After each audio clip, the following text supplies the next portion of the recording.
విశ్వాసం ద్వారా నీతి అనే మన బైబిల్ స్టడీలో ఇది 8వ ప్రజెంటేషన్. ఈరోజు మన అంశము నిరంతర పోరాటం, కాన్స్టాంట్ కాన్ఫ్లిక్ట్. ప్రార్థన చేసుకుని వాక్యాన్ని ప్రారంభించుకుందాం. సర్వశక్తి కలిగిన పరలోకపు తండ్రి, క్రైస్తవ జీవితము ఇది ఒక యుద్ధము వంటిది ప్రభువా. పాపమును జయించాలని ప్రకటన గ్రంథం ద్వారా మీరు మాకు బయలుపరుస్తున్నారు. పాపమును ఎలా జయించాలో మానవులకి తెలియక వారు సతమతమవుతున్నారు. మీ లేఖనముల ద్వారా మీరు స్పష్టంగా మాకు బయలుపరిచారు. జయకరమైన జీవితం ఎలా జీవించాలో ఈరోజు దానికి సంబంధించి మీ వాక్యాన్ని మేము చదువుకుంటున్నాము. వాక్యం బోధిస్తున్న నాకు, వాక్యాన్ని వినుచున్న మీ భక్తులకు పరిశుద్ధాత్మ శక్తిని అనుగ్రహించి మమ్మల్ని అందరినీ మీ మహిమ కొరకు నడిపించుకోనమని యేసుక్రీస్తు నామములో ప్రార్థన చేయుచున్నాం తండ్రి, ఆమేన్. క్రైస్తవ జీవితము ఒక గొప్ప పోరాటం. ఈ పోరాటం ప్రతి క్రైస్తవుడు ప్రతిరోజు బ్రతికినంత కాలము చేయాలి. పరిశుద్ధ గ్రంథంలో పరిశుద్ధులు అని పిలువబడే వీరందరూ కూడా వారు ఆధ్యాత్మిక జీవితంలో ప్రతిరోజు ఈ పోరాటము చేసిన వారే. ఈ పోరాటములో జయించిన వారు మాత్రమే దేవునితో ఉంటారు. ఈ పోరాటం గూర్చి పౌలు ఈ విధంగా మనకి తెలియచేస్తున్నారు. 1 కొరింథీయులు 9వ అధ్యాయము 25వ వచనము. మరియు పందెమందు పోరాడు ప్రతివాడు అన్ని విషయముల యందు మితముగా ఉండును. వారు క్షయమగు కిరీటమును పొందుటకును, మనమైతే అక్షయమగు కిరీటమును పొందుటకును మితముగా ఉన్నాము. పందెమందు పోరాడు ప్రతివాడు, ప్రతి క్రైస్తవుడు ఈ పోరాటంలో ఉంటాడు. పౌలు ఈ పందెం గురించి మాట్లాడుతూ దీనిని గెలవటానికి దీనిలో ఒక సలహా సూచన కూడా ఇచ్చారు. ఆ సూచన ఏమిటంటే మితముగా ఉండుట. జయించాలనంటే మనిషి మితముగా ఉండాలి. 1 తిమోతి 6వ అధ్యాయము 12వ వచనము. విశ్వాస సంబంధమైన మంచి పోరాటము పోరాడము, నిత్య జీవమును చేపట్టము, దాన్ని పొందుటకు నీవు పిలువబడి అనేక సాక్షుల ఎదుట మంచి ఒప్పుకోలు ఒప్పుకొంటివి. మంచి పోరాటము పోరాడము అని ఉపదేశం చేస్తున్నాడు తిమోతికి లేఖ రాస్తూ. ఈ మాటలు క్రైస్తవులందరికీ వర్తిస్తాయి. మంచి పోరాటము పోరాడండి. ఈ పోరాటంలో గెలవటానికి మరొక సలహా దీనిలో ఇచ్చాడు. విశ్వాస సంబంధమైన పోరాటము అని చెప్పాడు. ఈ పోరాటము దేనికి? నిత్య జీవము పొందటానికి. క్రైస్తవుడు దేనికి పిలువబడ్డాడు? చీకట్ల నుండి వెలుగులోనికి, ఈ లోకమునకు సంబంధించిన ఆశీర్వాదాలని పొందటానికి మాత్రమే కాదు. ముఖ్య ఉద్దేశం ఏమిటంటే నిత్య జీవము పొందటానికి. ఈ పోరాటము క్రైస్తవుడు చేస్తున్నప్పుడు ఈ పోరాటం ఎలా ఉండాలో కూడా చెప్పాడు. ఈ పోరాటము అనేకులకు సాక్షిగా ఉండాలి. ఈ పోరాటం చేస్తూ ఉన్నప్పుడు క్రైస్తవుడు ఈ క్రైస్తవ జీవితంలో ఒక క్రైస్తవుని చూసిన తర్వాత ఆయన చేసే పోరాటం క్రైస్తవ జీవితంలో వేరే మనిషికి అది ప్రోత్సాహంగా, సాక్ష్యంగా ఉండాలి. ఈ పోరాటము ఇది ఇంకా ఎంత బలంగా ఉంటుందో ఇది ఎంత తీవ్రంగా ఉంటుందో కూడా పౌలు చెప్పాడు. హెబ్రీయులకు 12వ అధ్యాయము 4వ వచనము, మీరు పాపముతో పోరాడుటలో రక్తము కారునంతగా ఇంకా దానిని ఎదిరింపలేదు. ఈ పోరాటంలో క్రైస్తవుడు ఉన్నాడు, మనం పోరాడుతున్నాము. ఈ పోరాటము ఎంతవరకు వెళ్తుందంటే కొన్ని సందర్భాల్లో రక్తము కారేంత వరకు పోరాటం చేయవలసిన పరిస్థితి ఉంది. అయితే మన ఆధ్యాత్మిక జీవితంలో ఈ క్రైస్తవ పోరాటంలో ఇంకా మనం అంతవరకు మనం వెళ్ళలేదు. కానీ మనకు ముందున్న భక్తులు ఈ మార్గం గుండా వాళ్ళు వెళ్ళారు. ఈ పోరాటంలో యేసుక్రీస్తు వారు రక్తము కారునంతగా ఆయన పోరాడాడు. అదేవిధంగా పౌలు కూడా ఈ పోరాటంలో రక్తము కారునంతగా పోరాడాడు. కానీ ఈ పోరాటమును విడిచిపెట్టలేదు. పౌలు అంటున్నాడు, మీరు ఈ ఆధ్యాత్మిక జీవితంలో క్రైస్తవ జీవితంలో పోరాటం చేయాలి. ఈ పోరాటంలో ఇంతవరకు సంతోషము సమాధానంగా అన్నీ ఉన్నాయి, కానీ భవిష్యత్తులో అవసరమైతే రక్తము కూడా కారుతుంది. దానికి సిద్ధంగా ఉన్నారా? క్రైస్తవుడు ఆ స్థాయికి వెళ్ళాలి ఈ పోరాటంలో. కానీ క్రైస్తవ జీవితం అని అంటే మనిషికి ఉన్న సహజమైన ఆలోచన ఏమిటంటే ఎప్పుడు కూడా మనిషి సమాధానంగా సంతోషంగా దీవించబడి ఉంటాడని అనుకుంటాడు. కానీ ఈ పోరాటంలో ఇది కూడా ఉంది. అవసరమైతే రక్తం కూడా కార్చడానికి ఈ పోరాటంలో సిద్ధంగా ఉండాలి. సో ఎవరైతే రక్తము కూడా కార్చడానికి సిద్ధంగా ఉన్నారో వారు మాత్రమే ఈ పోరాటంలో జయిస్తారు. విన్నారా? నాకు ఈ క్రైస్తవ జీవితం చాలా ప్రశాంతంగా ఉండాలండి, చాలా సంతోషంగా ఉండాలండి, ఎప్పటికీ ఎలా ఉండాలనుకుంటే కనుక ఈ పోరాటంలో నువ్వు గెలవలేవు.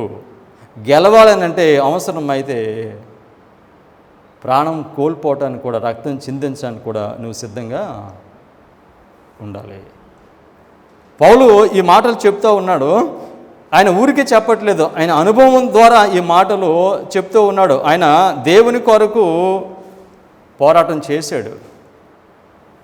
2వ తిమోతి 4వ అధ్యాయము 7-8 వాక్యాలు, మంచి పోరాటము పోరాడి తిని, నా పరుగు కడముట్టించి తిని, విశ్వాసము కాపాడుకుంటుని, ఇక మీదట నా కొరకు నీతి కిరీటం ఉంచబడి ఉన్నది. నా కొరకు నీతి కిరీటము ఉంచబడి ఉన్నది అని పౌలు చెప్పిన ఈ మాట క్రైస్తవుడు కూడా చెప్పారు. యేసుక్రీస్తు వారిని వెంబడించిన మనిషి కూడా తుదకు ఈ మాటలు చెప్పగలిగే స్థితికి ఆ మనిషి వెళ్ళాలి. అంటున్నాడు, మంచి పోరాటము పోరాడి తిని, నా పరుగు కడముట్టించి తిని అని చెప్పాడు. సమస్య ఏమిటంటే మనుషులు పోరాడకుండా నిత్య జీవము కిరీటము కావాలని ఆలోచన చేస్తున్నారు. అది సాధ్యం అవుతుందంటారా? ఈ క్రైస్తవ జీవితంలో మనకి నీతి కిరీటము కావాలని అంటే ఈ పోరాటం ఎంత బలమైనదైనా ఎంత పెద్దదైనా దీన్ని చేయాలి. కానీ మన పక్షాన ఉండేవాడు నరుడు కాడు అనే విషయం కూడా మనము జ్ఞాపకము చేసుకోవాలి. పోరాటం చేయకుండా నీతి కిరీటము, జీవి కిరీటము మనిషి పొందలేడు. సో క్రైస్తవ జీవితము నిరంతరము సాగించే పోరాటము. ఈ పోరాటంలో ఒక సత్యాన్ని ఈరోజు మనము జ్ఞాపకము చేసుకుందాం. శరీరమునకు సంబంధించి గలతీయులకు 5వ అధ్యాయము 17వ వాక్యము. గలతీయులకు 5వ అధ్యాయము 17వ వాక్యము. శరీరము ఆత్మకును, ఆత్మ శరీరమునకును విరోధముగా అపేక్షించును. ఇవి ఒకదానికొకటి వ్యతిరేకముగా ఉన్నవి. గనుక మీరేమి నిశ్చయించితిరో వాటిని చేయకుందురు. ఈ పోరాటంలో ఇది చాలా కీలకమైన వచనము. క్రైస్తవ జీవితంలో ఈ పోరాటంలో ఇది చాలా కీలకమైన వాక్యము. దీనిలో ఏమని చెప్పాడు పౌలు? శరీరము ఆత్మకును, ఆత్మ శరీరమునకును విరోధముగా అపేక్షించును, ఒకదానికొకటి వ్యతిరేకముగా ఉన్నవి. శరీరము ఆత్మ, మనసు శరీరము, ఈ రెండు ఒకదానికి ఒకటి వ్యతిరేకంగా పని చేస్తాయి. ఇది గమనించాలి క్రైస్తవులు. అందుకనే దీనిలో అన్నాడు, మీరేమి నిశ్చయించుతారో దానిని మీరు చెయ్యరు. చెయ్యాలని అనుకుంటాడు, కానీ దానిని చేయడు. నీకు మనసు ఒకటి చెప్తుంది, ఈ శరీరము ఇంకొకటి దానికి వ్యతిరేకంగా ఇది కోరుతుంది. ఇది చెడు అని తెలుసు, ఇది పాపం అని తెలుసు, ఇది మంచిది కాదని తెలుసు, ఇది చేయకూడదని తెలుసు. తెలిసి ఉండి కూడా మనిషి దానిని చేయకుండా ఉండలేడు. మనసుకి వాస్తవం తెలుసు, కానీ శరీరము మనసును నడిపిస్తుంది. పౌలు ఇది చాలా అనుభవపూర్వకంగా ఈ మాటలు ఆయన చెప్తున్నాడు. ముందు మనిషికి సత్యమేంటో తెలియాలి, ఏది సరైన మార్గమో మనిషి తెలుసుకోవాలి. తెలుసుకున్న తరువాత మనిషి ఆ మార్గంలో నడవాలి. అయితే మనిషికి ఇది వాస్తవం అని తెలిసినప్పటికీ కూడా, దీన్ని చేయాలని తెలిసినప్పటికీ కూడా, దీన్ని చేయకూడదని తెలిసినప్పటికీ కూడా మనిషి పదే దాన్ని చేస్తూనే ఉన్నాడు. ఇది క్రైస్తవ జీవితంలో దాదాపుగా ఇది అందరి అనుభవము.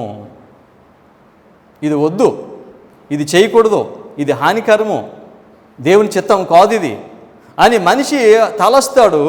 కానీ ఏమైతే చేయకూడదు అనుకుంటాడో దానినే మనిషి చేస్తూ ఉంటాడు. అంటే ఈ క్రైస్తవ అనుభవంలో శరీరము ఇది మనిషి మనసును చాలా ప్రభావితం చేస్తుంది.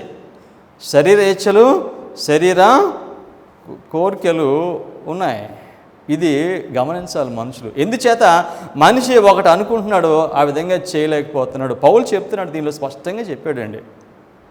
శరీరం ఒకటంటే ఆత్మ ఇంకొకటి చెప్తుంది. మనకి తెలుసు ఒక మాట, హృదయము అన్నిటికంటే మోసకరమైనది, ఘోరమైన వ్యాధి కలది. సో ముందు మనిషి మనసు ఎలా ఉందో గ్రహించుకోవాలి వాక్యం ద్వారా. గ్రహించిన తరువాత ఏది వాస్తవమో, ఏది సత్యమో, ఏది నిజమైన మార్గమో తెలుసుకుంటాడు. తెలుసుకున్న తర్వాత రెండో అడిగేంటి తెలుసా, తెలుసుకున్న దాన్ని చేయటం. ఈ విధంగా ఇది వాస్తవాన్ని తెలిసిన తర్వాత దాన్ని చేయకుండా ఆటంకపరిచేది, అడ్డుకునేది ఈ శరీరము.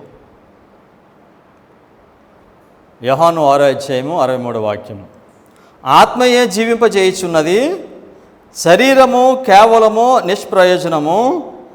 నేను మీతో చెప్పుచున్న మాటలు ఆత్మయు జీవమునై ఉన్నవి.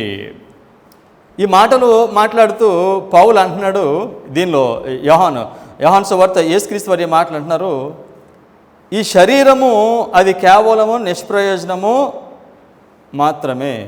పౌలు గలతీ 5:17 మాట్లాడుతూ పౌలు ఈ శరీరంను నమ్మట్లేదు. ఆయన ఆ శరీరం మీద నమ్మకం లేదు ఆయనకి. ఇది మనిషిని వేరే మార్గంలో తీసుకువెళ్తుంది, ఈ శరీరే ఏచ్ఛలు. ఫిలిప్పీయులకు 3:21 సమస్తమును తనకు లోపరుచుకొన జాలిన శక్తిని బట్టి ఆయన మన దీన శరీరమును తన మహిమగల శరీరమునకు సమరూపము గల దానిగా మార్చును. ఈ శరీరము మనకి వాస్తవమని తెలుసు, సత్యమని తెలుసు, ఈ విధంగా జీవించాలని తెలుసు, కానీ ఆ విధంగా మనిషి చేయలేకపోతున్నాడు.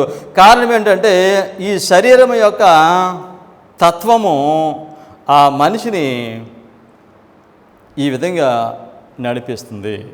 ఎంతకాలమో ఈ శరీరము మనిషి హృదయం పైన, మనసు పైన ఇది ప్రభావితం చేస్తూ ఉంటుంది అని అంటే, మనిషి జీవించినంత కాలము మనసు ఒకటి చెప్తే శరీరం దానికి భిన్నంగా చేయమని అది ప్రోత్సహిస్తుంది. అందుకని దీనిలో అన్నాడు, యేసుక్రీస్తు వారు ఆయన ప్రజలను ఎలా మారుస్తాడని చెప్పాడు, తన మహిమ గల శరీరమునకు మారుస్తాడు. కనుక యేసుక్రీస్తు వారు ఈ పాప శరీరమును మహిమ గల శరీరమునకు మార్చే అంత వరకు కూడా ఈ శరీరము నీ పైన ప్రభావితం చేస్తూనే ఉంటుంది. అందుకనే పౌలు అంటాడు, క్షయమైన ఈ శరీరము అక్షయతను ధరించుకొనవలసి ఉన్నది, మర్త్యమైన ఈ శరీరము అమర్త్యతను ధరించుకొనవలసి ఉన్నది. క్షయమైన ఈ శరీరములో ఉన్నంత కాలము ఈ యుద్ధం జరుగుతూనే ఉంటుంది. శరీరమునకు ఆత్మకు మధ్యన, ఈ మనసుకు మధ్యన ఈ పోరాటము జరుగుతూనే ఉంటుంది. ఈ పోరాటం ఎప్పుడు అవుతుందంటే, ఎప్పుడైతే మనిషి అక్షయమైన ఈ శరీరమును ధరించుకుంటాడో అప్పుడే ఈ పోరాటము ఆగుతుంది. ఈ శరీరం ఎప్పుడు ఇస్తాడు దేవుడు, యేసుక్రీస్తు వారు? ఆ రెండోసారి వచ్చినప్పుడు ఆయన అక్షయతను, అమర్త్యతను మనకి ఇస్తాడు. అంతవరకు ఈ పాప శరీరము మనిషి మీద ప్రభావితము చేస్తూనే ఉంటుంది. ఇది గమనించాలి. మనిషి ఒకటి అనుకుంటాడు, పూర్తిగా నమ్ముతాడు, అన్నీ తెలుసు, కానీ ఆ విధంగా చేయడానికి తపస్సు చేసినా అది సాధ్యం కావట్లేదు కొన్ని సందర్భాలు. కారణం ఏమిటంటే ఈ శరీరము ప్రభావం చాలా ఉంది.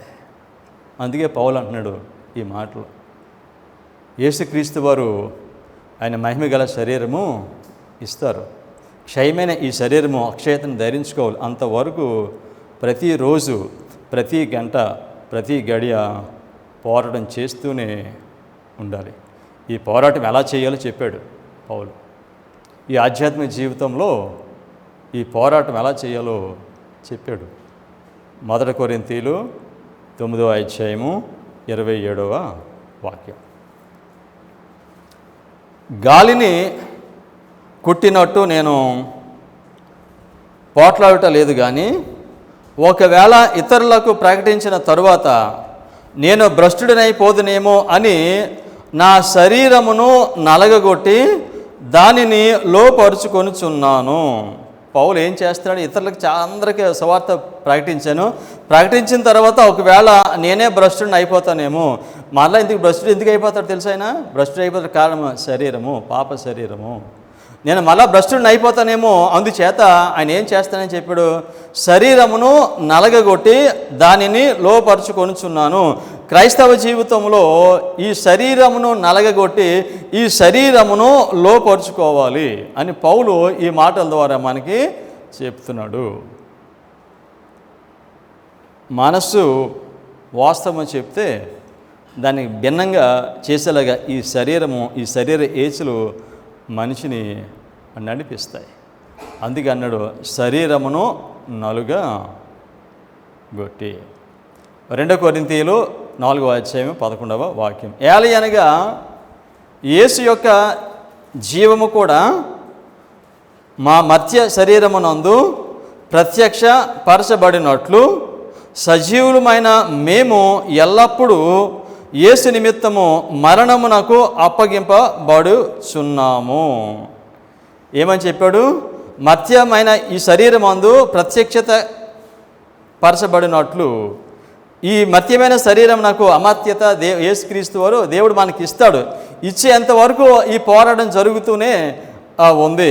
దీనిలో అన్నాడు, యేసు నిమిత్తము మరణమునకు అప్పగింపబడుచున్నాను. పౌలు ఆయన అన్నాడు, నేను మరణించడానికి కూడా నేను సిద్ధంగానే, యేసు కొరకు నేను సిద్ధంగానే ఉన్నాను. ఈ పౌలు ఈ ఆధ్యాత్మిక జీవితంలో, ఈ ప్రయాణంలో పౌలు గురించి ఈ మాట ఏమన్నారు, ప్రతిరోజు పౌలు మరణానికి చాలా దగ్గరగా జీవించేవాడు. ఆయన ప్రాణాన్ని కాపాడుకోవడానికి, శరీరాన్ని కాపాడుకోవడానికి ఆయన ఎప్పుడు కృషి చేయలేదు. ఈ మాట చెప్పారు. ప్రతిరోజు కూడా చావు ఆయనకి చాలా దగ్గరగా ఉండేదండి. ఆయనకి క్రైస్తవ జీవితంలో జయించాలనుకుంటున్నారా? ఈ క్రైస్తవ జీవితంలో జయించడానికి సిద్ధంగా ఉంటే ప్రాణానికి పోవటానికి, మరణానికి చాలా దగ్గరగా ఉండవలసిన సన్నివేశాలు వస్తే సిద్ధంగా ఉండాలి. పౌలు ఆయన ఆధ్యాత్మిక జీవితంలో ఆయన జయం పొందడానికి ఏమిటంటే, ఈ శరీరము, ఈ ప్రాణము ఆయనకి ఎంత మాత్రం లెక్కలేదు. ఆయనకి దేవుని సేవ కొరకు చనిపోవడానికి ఆయన ఇప్పుడు చాలా ఇష్టంగా ఆయన ఉన్నాడు. అందుచేత మరణం అంటే ఆయనకి చాలా చిన్న విషయము. ఎప్పుడు కూడా ఆయన మరణానికి ఎక్స్పోజ్ అయి ఉన్నాడంటే, దేవుని సేవ చేయటం కొరకు ఎప్పుడు వెనకంజ ఆయన వేయలేదు. పౌలు ఎలా జీవించాడు? డేరాలు కుట్టుకొని జీవించాడు. ఆ డేరాలు కుట్టుకోకుండా ఆయన జీవించగలడు కావాలంటే, కానీ ఆయన పైన ఆయన చేసి ఆయన జీవించాడు. పౌలు మనకి సూచన ఇస్తున్నాడు. ఈ క్రైస్తవ పోరాటంలో ఈ జయం సంపాదించాలని అంటే మనిషి ఎలా జీవించాలో చెప్తున్నాడు. 1 కొరింథీయులు 15:31 సహోదరులారా, మన ప్రభువైన యేసుక్రీస్తునందు మిమ్మల్ని గూర్చి నాకు కలిగి ఉన్న అతిశయము తోడు నేను దినదినము చనిపోవచ్చున్నాను అని చెప్పుదును. నేను దినదినము చనిపోతున్నాను. I daily. జయించాలంటే, శాశ్వతంగా జీవించాలంటే మనిషి ప్రతిరోజు ఆయన చనిపోవాలి. నేను ప్రతిరోజు చనిపోతున్నాను అనే మాట చెప్పాడు. మనిషి ఆయన కంఫర్టబుల్గా ఉండాలి, సంతోషంగా ఉండాలి ఎప్పుడు కూడా అనుకునే మనిషి ఆయన ప్రతిరోజు చనిపోలేడండి. ప్రతిరోజు చనిపోవాలంటే మనిషి దేవునికి పరిపూర్ణంగా లోబడి ఉండాలి. క్రైస్తవ జీవితంలో, ఈ జయకరమైన జీవితంలో మన భాగం ఏమిటి? మనం ఏం చేయాలి జయం సంపాదించాలంటే? పౌలు చెప్పాడు, నేను దినదినము చనిపోతాను. ప్రతిరోజు చనిపోవాలి గెలవాలంటే. ప్రతిరోజు చనిపోయే పని ఎవరు చేయాలి? నేనే చెయ్యాలి. ప్రతిరోజు నేను చనిపోవడానికి నేను ఇష్టపడాలి. Desire of ages, page 466. The expulsion of sin is the act of the soul itself. True, we have no power to free ourselves from Satan's control. ఏమన్నారు? The expulsion of sin is the act of the soul itself. మనము పాపమును మనలో నుండి దానికి బయట నెట్టివేసే పని ఎవరిది? అది మనిషిదే. ఆ పని మనం చేయవలసిన పని, మనలో ఉన్న పాపాన్ని బయటికి నెట్టివేయాలి, త్రోసివేయాలి దాన్ని. అయితే ఈ విధంగా త్రోసివేయటానికి దీనిలో అన్నారు, true we have no power to free ourselves from Satan's control. సాతాను యొక్క స్వాధీనంలో నుండి మనము స్వేచ్ఛగా జీవించడానికి మనకి శక్తి లేదు. సాతాను యొక్క చేతుల్లో నుండి మనల్ని మనం విడిపించుకోవడానికి మనకి శక్తి లేదు. అయితే మనిషి మాత్రమే ఏం చేయాలో దీనిలో చెప్పాడు. సో ఇది మన పని అని చెప్పాడు. పోరాటం చేయాలి మనం, కానీ పోరాటంలో గెలవటానికి మనకి శక్తి లేదు. మరి పరిష్కారం ఏమిటి దీనికి? పోరాటం చేయవలసింది మనమే, మనలో పాపాన్ని బయటికి నెట్టవలసింది మనమే, కానీ ఆ విధంగా మనం చేయటానికి మనకి శక్తి లేదు. దీనికి పరిష్కారము ఏమిటి? మనకి ఇంట్లో ఆర్థిక సమస్య వస్తే, ఏదైనా ఒక ప్రమాదం జరిగి మనకి అకస్మాత్తుగా కొంత డబ్బు కావాల్సి వస్తే, ఆ డబ్బులు లేకపోతే ఏం చేస్తాం? అప్పు చేస్తాం. అదేవిధంగా సాతాను నుండి విడుదల పొందడానికి శక్తి లేకపోతే, ఆయన చేతుల్లో నుంచి విడిపించబడడానికి మన శక్తి లేకపోతే మనం ఏం చేయాలి? ఇప్పుడు మనం అప్పు చేయని అవసరం లేదండి, ఉచితంగానే పొందవచ్చు. ఈ శక్తిని ఉచితంగా మనము పొందవచ్చు. Steps to Christ, page 43. The warfare against self is the greatest battle that was ever fought. The yielding of self, surrendering all to the will of God, requires a struggle, but the soul must submit to God before it can be renewed in holiness. పెద్ద యుద్ధం ఏమిటి? మన మనిషి చేసే పెద్ద యుద్ధం ఏమిటంట? Self. నీతో నువ్వు చేసే యుద్ధమే అన్ని యుద్ధాల కంటే పెద్దది. బహుశా బయట ఒక 100 మంది శత్రువులు ఉండొచ్చు ఒక మనిషికి. వాళ్ళతో చేసే యుద్ధం పెద్ద యుద్ధం కాదండి. లేకపోతే ఒక దేశాన్ని జయించడానికి చేసే యుద్ధం పెద్ద యుద్ధం కాదండి ఒక మనిషి జీవితంలో. ఒక మనిషి జీవితంలో చేసే పెద్ద యుద్ధం ఏమిటంటే నీతో నువ్వు చేసే యుద్ధమే. మనసు ఒకటి చెప్తుంది, శరీరము ఇంకో వైపు నిన్ను నడిపిస్తుంది. సెల్ఫ్ గ్రేటెస్ట్ బ్యాటిల్ నీతో నీవు చేసే యుద్ధమే, అది చాలా పెద్ద యుద్ధము. కనుక ఈ యుద్ధములో గెలవాలంటే ఏం చేయాలంటే the yielding of self, surrendering all to the will of God. సమస్తము దేవుని చిత్తమునకు అప్పగించుకోవాలి. నా చిత్తనంతటిని కూడా నేనేం చేయాలి? దేవుని చిత్తమునకు అప్పగించుకోవాలి. శక్తి అందుబాటులో ఉంది. దానిని పొందటానికి మానవుడు చేయవలసిన పని ఏమిటంటే అతను దేవుని చిత్తమునకు పరిపూర్ణంగా అప్పగించుకోవాలి. మానవుని యొక్క చిత్తాన్ని ప్రక్కన పెట్టి నేను పరిశుద్ధ గ్రంథంలో దేవుని చిత్తం ఏమైతే ఉందో దాని అంతటిని అనుసరించి నేను నడుస్తాను. మానవుని ఆ చిత్తమునకు దేవుడు చిత్తమునకు మానవుడు అప్పగించుకోవాలి. ఇది సులువైన పని అంటారా? నాకు ఒకటి ఇష్టం, కానీ అది వాక్యమునకు విరుద్ధం. ఏం చేయాలి ఇప్పుడు? నా చిత్తం చేయనా దేవుని చిత్తం చేయాలా? ఇది యుద్ధము. నాకు ఒకటి ఇష్టం, నాకు ఒకటి కావాలి, ఓ దానంతా నేను ఆనందిస్తాను. అది దేవునికి విరుద్ధం. ఏది ఇప్పుడు ఈ రెండింటి మధ్యన యుద్ధం జరుగుతుంది. నువ్వు జయం పొందాలనంటే దీనిలో ఏమన్నాడంటే నీ చిత్తాన్ని అంతటినీ దేవుని చిత్తం నాకు అప్పగించుకోవాలి. దేవుని చిత్తం ఏమైతే ఉందో ప్రభా, ఈ చిత్తం అంతా కూడా నేను చేయటానికి నేను నీకు అప్పగించుకుంటున్నాను. ఇక నా చిత్తం లేదు. ప్రతిరోజు చనిపోవటం అంటే ఇదే. ప్రతిరోజు మనిషి తన చిత్తం అంతటిని దేవునికి అప్పగించాలి. ఒక రోజు నేను పాపం చేశానంటే ఆ రోజు దేవుని చిత్తం కాకుండా నా చిత్తం నేను చేశాను. దేవుని చిత్తం కాకుండా నా చిత్తం చేస్తే దాన్నే పాపం అని పిలుస్తాం. కనుక దేవుని చిత్తమును చేయాలి. ఈ చిత్తము చేయటం ఏమన్నారంటే surrendering all to the will of God requires a struggle. ఇది ఒక శ్రమ, ఇది సులువైనది కాదు. సాధారణంగా మనుషులు ఊరికే ప్రభా ఈరోజు నన్ను నీకు అప్పగించుకుంటున్నాను, నువ్వు నన్ను నడిపించు అంటారు. అది ఈజీ కాదండి. అది నిజంగా చెప్పే మాటలు కావు, అది స్ట్రగల్ అని చెప్పారు దీనిలోనూ.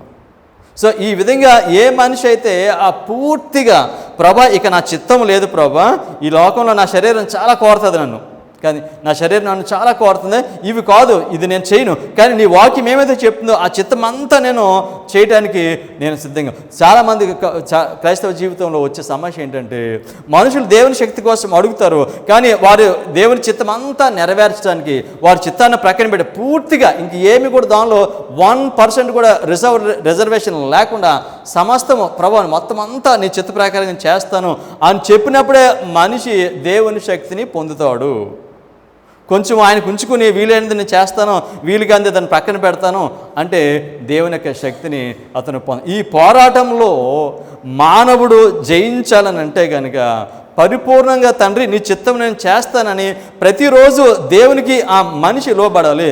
శక్తి ఎక్కడుందో తెలుసా మానవునికి? ఇక్కడ ఉందండి శక్తి. ఎందుచేత మనిషి చేయాలనుకుని చేయలేకపోతున్నాడు, తప్పు అని తెలిసి కూడా దాని వెంబడి ఎందుకు వెళ్తున్నాడంటే మనిషి హృదయపూర్వకంగా 100% ప్రభా నేను నీ చిత్తమును నెరవేరుస్తాను, నా చిత్తమును నేను ప్రక్కన పెడతాను. ఈ విధంగా తీర్మానం చేసినప్పుడు అతని జీవితంలో ఏం ప్రారంభమవుతుందో తెలుసండి? పరిశుద్ధపరిచే ప్రక్రియ ప్రారంభమవుతుంది. దేవుని యొద్దకు వచ్చి ప్రభా నేను పాపం చేశానని పశ్చాత్తాపంతో మరి మానవాన్ని పొందితే, పశ్చాత్తాపడి పాపాన్ని విడిచిపెడితే దేవుడు మనం ఎన్నడూ పాపం చేయనివాడుగా తీర్చిదిద్దుతాడు, నీతిమంతుడిగా ఎంచుతాడు. నీతిమంతుడిగా ఎంచిన తరువాత మనిషి పరిశుద్ధత జరుగుతుంది. ఈ పరిశుద్ధత ఎప్పుడు ప్రారంభమవుతుందంటే ఒక మనిషి పరిపూర్ణంగా దేవుని చిత్తమునకు తన చిత్తమును అప్పగించుకున్నప్పుడు. మనసు, శరీరము ఈ రెండు ఒకదానికి ఒకటి భిన్నంగా పనిచేస్తాయి. ఇటువంటి అనుభవం గుండా వెళ్తున్నారా? ఖచ్చితంగా ఉంటుంది నీ అనుభవం.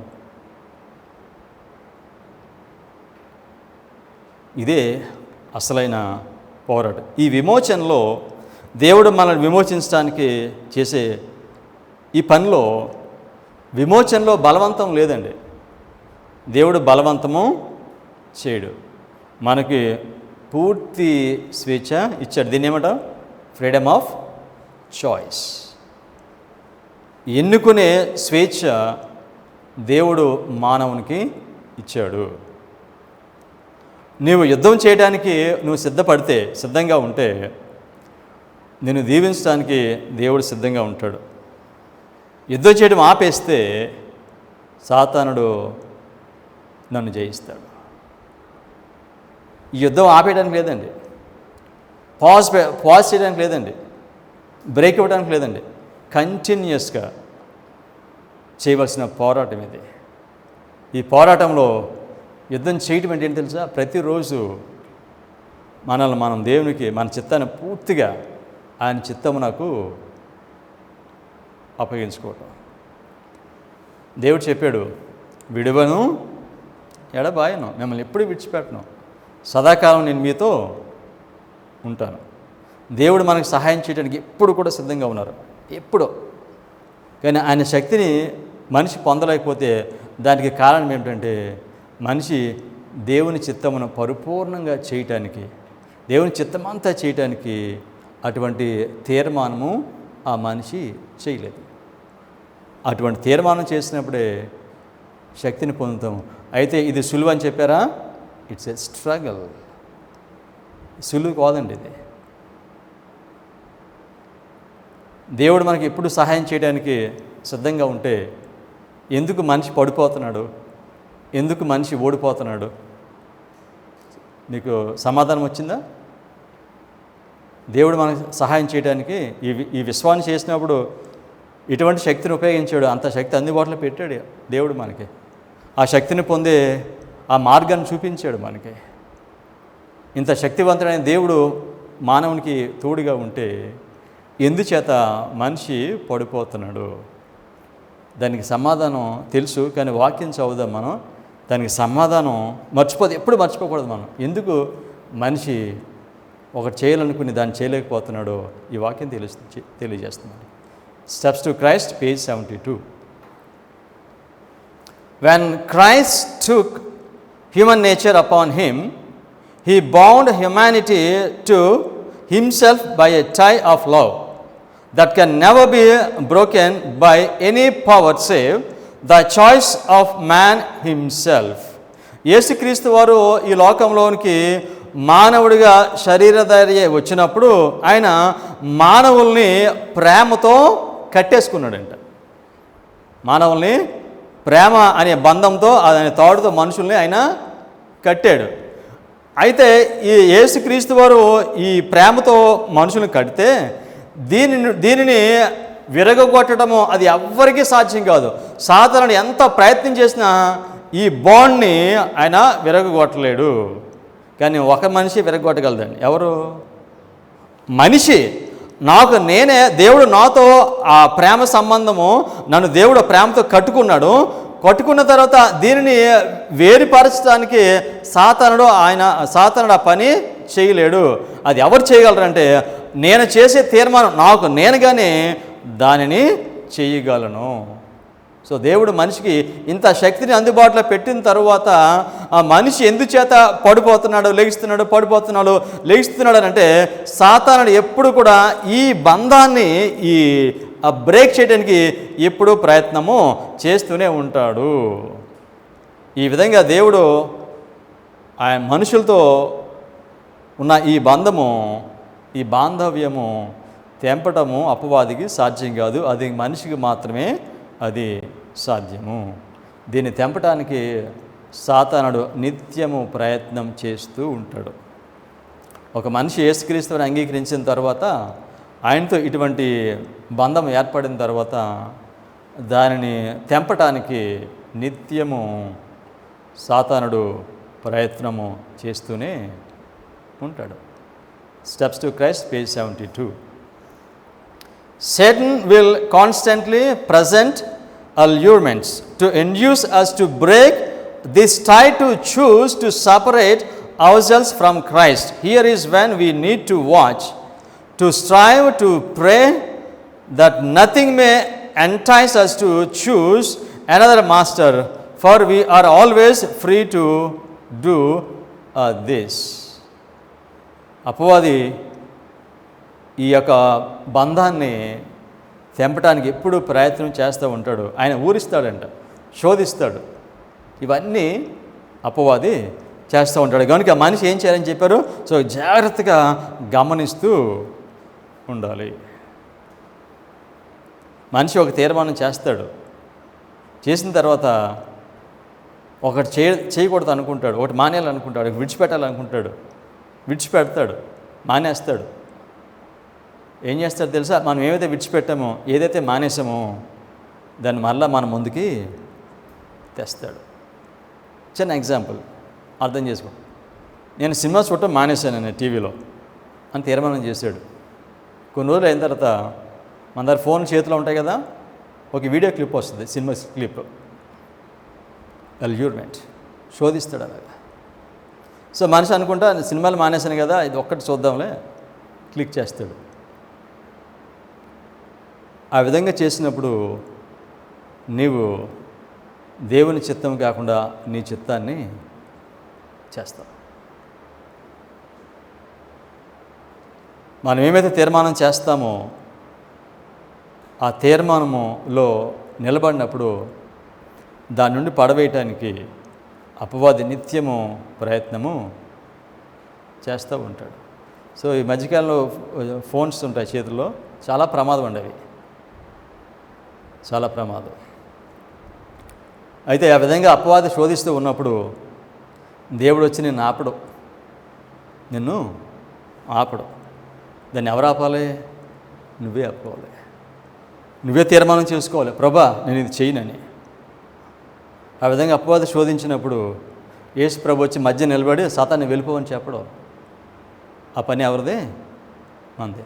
ప్రభా నేను నీ చిత్తము చేస్తాను. వేల మంది, కోట్ల మంది ప్రజలు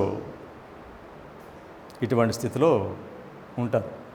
ఈరోజు యేసుక్రీస్తుని మనం ఎన్నుకోవచ్చు, రేపు అపవాదిని ఎన్నుకోవచ్చు. ఈ గంట యేసుక్రీస్తుని ఎన్నుకోవచ్చు, తర్వాత గంట అపవాదిని మనము ఎన్నుకోవచ్చు. ఈ విధంగా ఎన్నుకునే ఈ అవకాశము మన జీవితంలో లేని సమయం ఉండదు. ఎప్పుడు కూడా మనము చాయిస్ చేయవలసిన సందర్భాలే ఉంటాయి. దీని నుండి బయటకు వచ్చే అవకాశం లేదు. ఇంకా చివరి వరకు ఈ క్రైస్తవ జీవితంలో చాయిస్ చేస్తూనే ఉండాలి, ఎంపిక చేస్తూనే ఉండాలి. మనం ఏ ఎంపిక చేస్తున్నాము? దేవుని చిత్తము చేసే ఎంపిక చేస్తున్నామా, లేకపోతే మన చిత్తాన్ని చేసుకునే ఎంపిక మనం చేస్తున్నామా? దేవుని చిత్తాన్ని చేసే ఎంపిక మనం చేస్తే దేవునితో మనకున్న బంధము ఉంటుంది. మన చిత్తము చేయడానికి మనము తీర్మానం చేస్తే ఆ బంధము తెగుతుంది. సో కనుక ఎన్నుకునే స్వేచ్ఛ లేని సమయం లేదండి క్రైస్తవ జీవితం. ప్రతిరోజు ఈ పోరాటం జరుగుతూనే ఉంటుంది. ఈ ఎన్నుకునే స్వేచ్ఛ దేవుడు మనకి ఇచ్చాడు. ఆ స్వేచ్ఛలో ఏం చేయాలో చెప్తున్నాడు. Steps to Christ, page 44. In giving hour selves to God we must necessarily give up all that would separate us from Him. Whatever shall draw away the heart from God must be given up.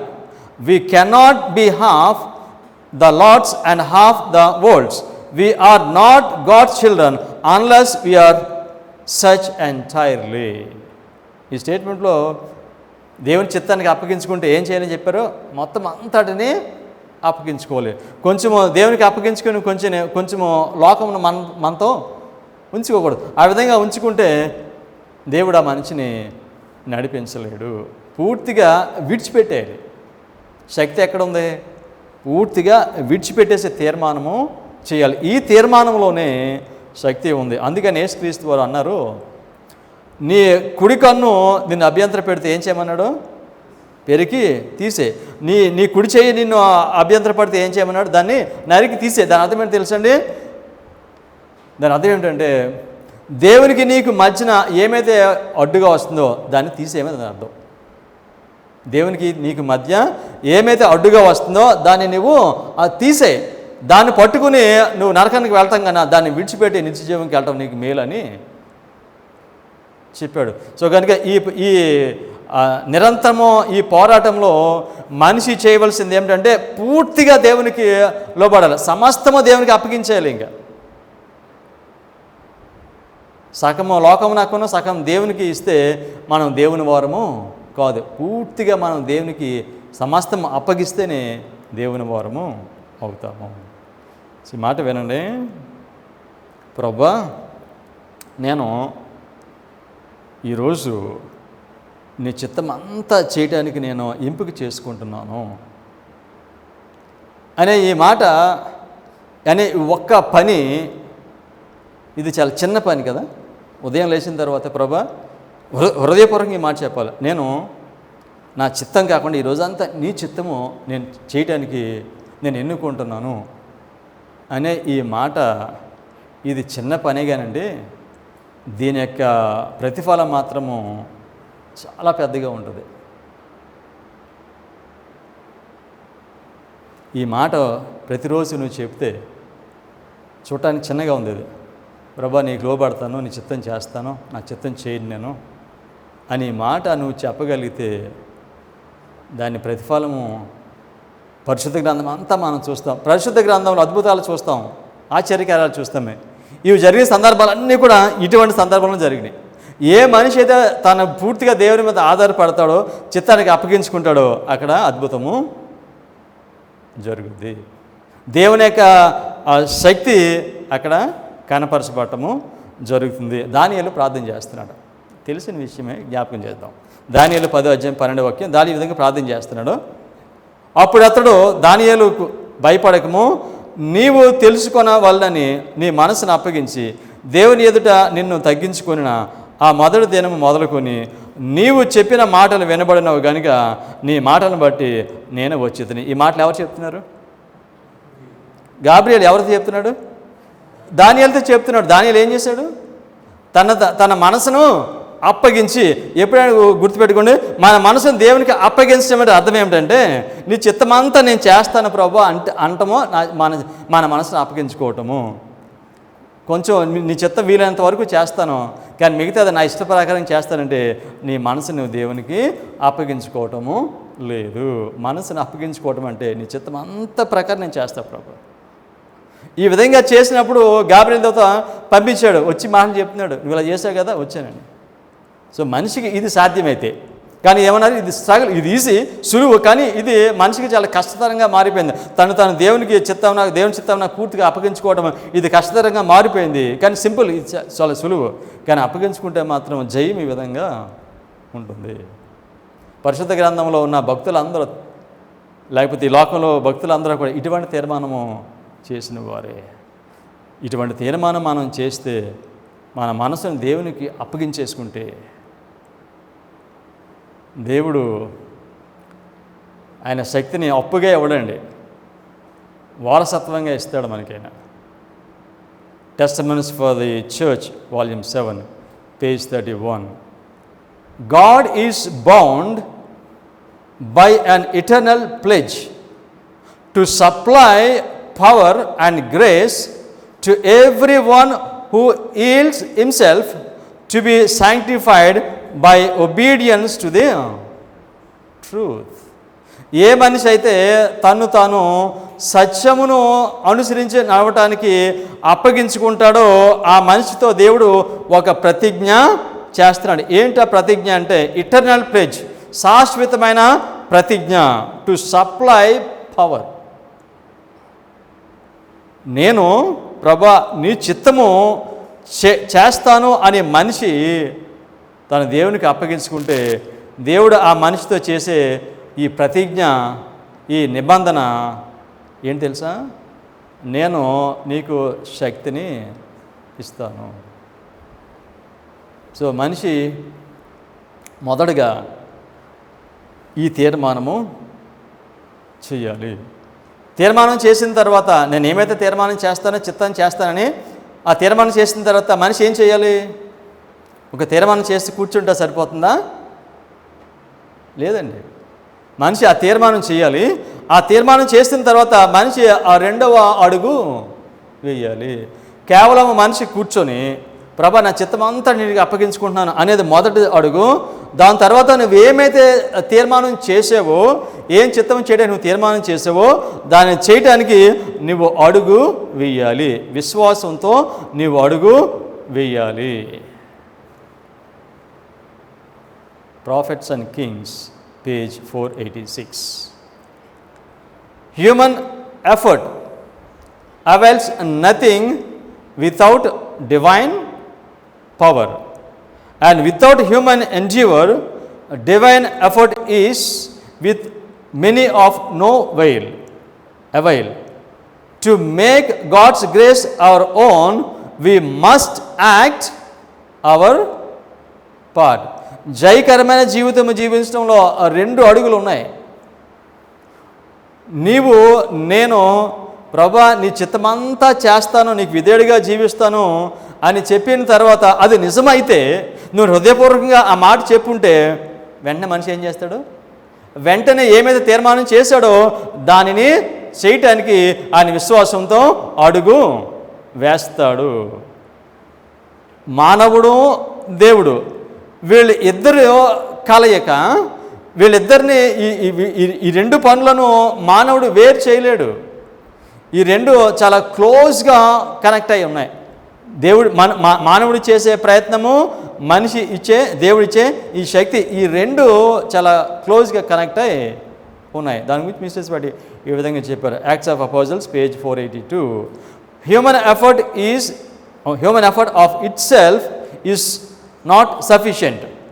Without the aid of divine power, it avails nothing.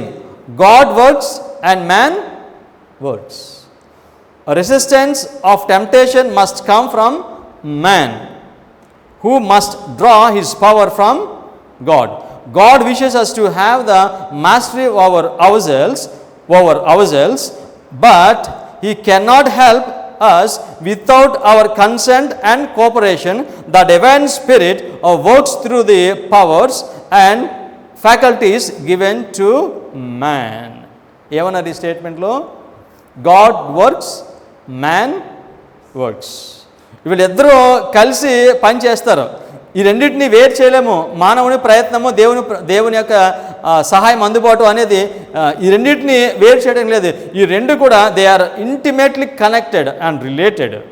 So మనుషులు ఈ రెండింటిని వేరు చేయడానికి ప్రయత్నం చేస్తారు. ఏమంటారంటే మానవుడు ఏమీ చేయలేడు, అది మానవ ప్రయత్నం ఏమీ అవసరం లేదు, మొత్తం అంతా కూడా దేవుడే చేస్తాడు అని ఏం చేస్తారు? ఈ రెండింటిని కూడా సపరేట్ చేస్తారు. ఆ విధంగా సపరేట్ చేయడానికి లేదు, సపరేట్ చేయలేరు మనుషులు. జయకరమైన జీవితం కావాలంటే ఆ రెండింటిని వేరుపరచడానికి అవకాశము లేదు. దీనిలో శోధన వచ్చినప్పుడు దాన్ని ఎవరు దాన్ని ఎదుర్కోవాలని చెప్పారు?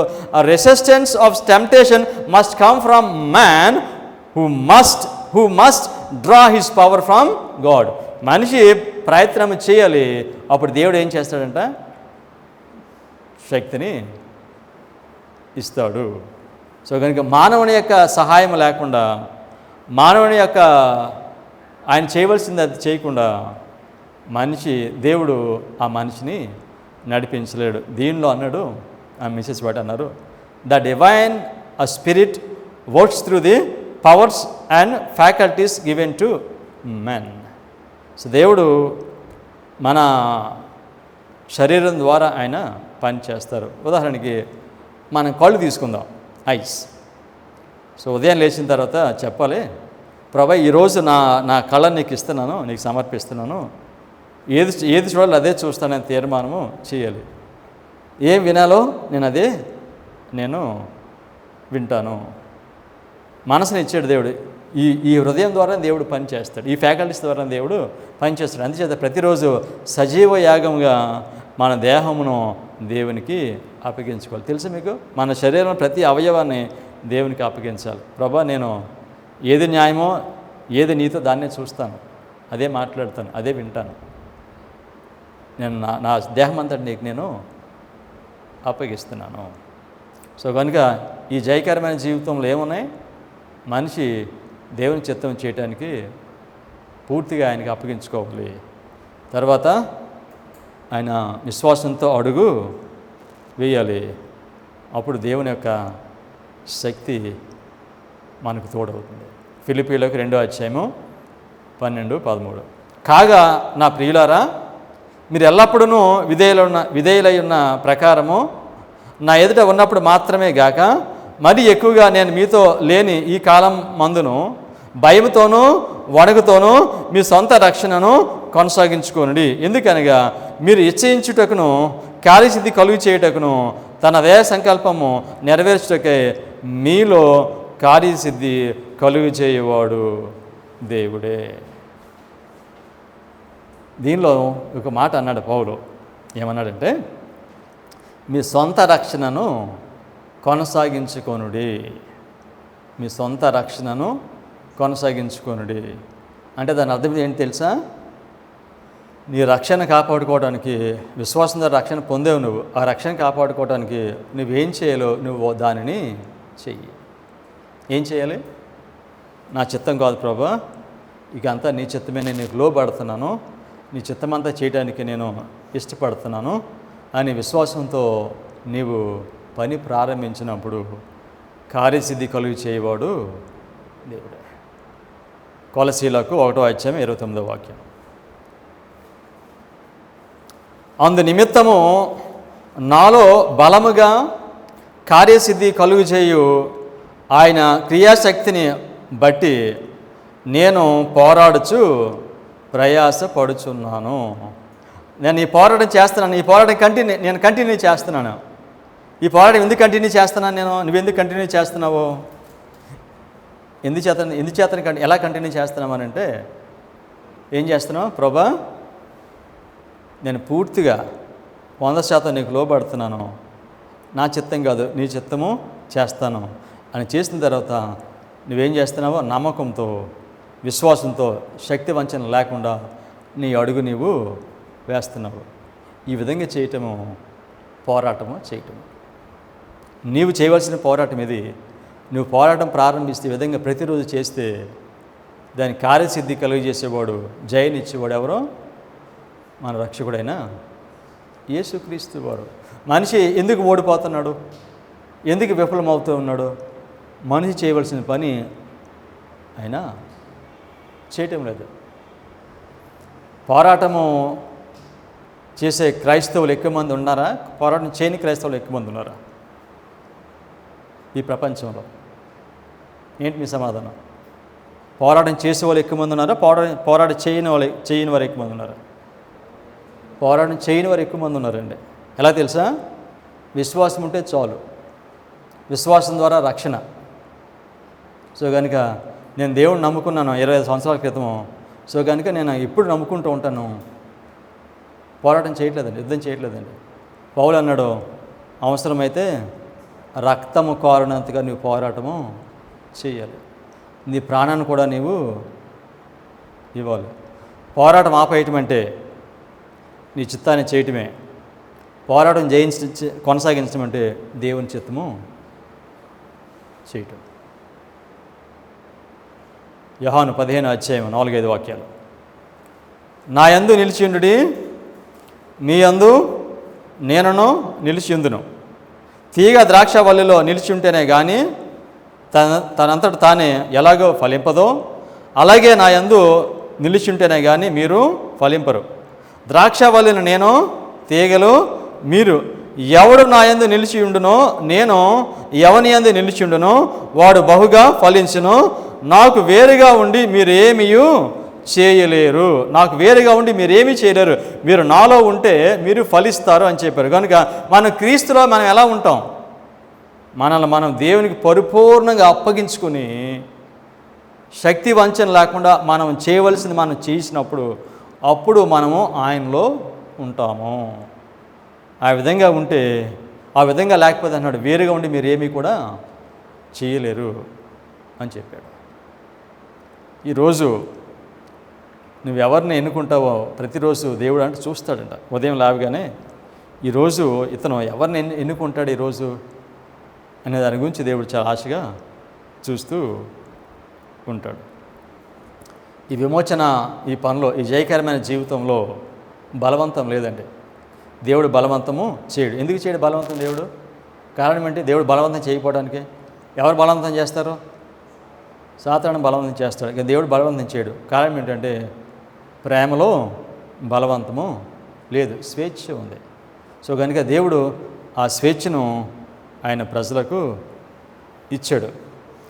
మన జయ జీవితము మనం ఎన్నుకునే స్వేచ్ఛపైనే ఆధారపడి ఉంటుంది. మనం ఏమైతే తీర్మానం చేస్తున్నామో ఆ తీర్మానంపైనే మన జయ జీవితము ఆధారపడి ఉంది. ప్రార్థన చేసుకుందాం.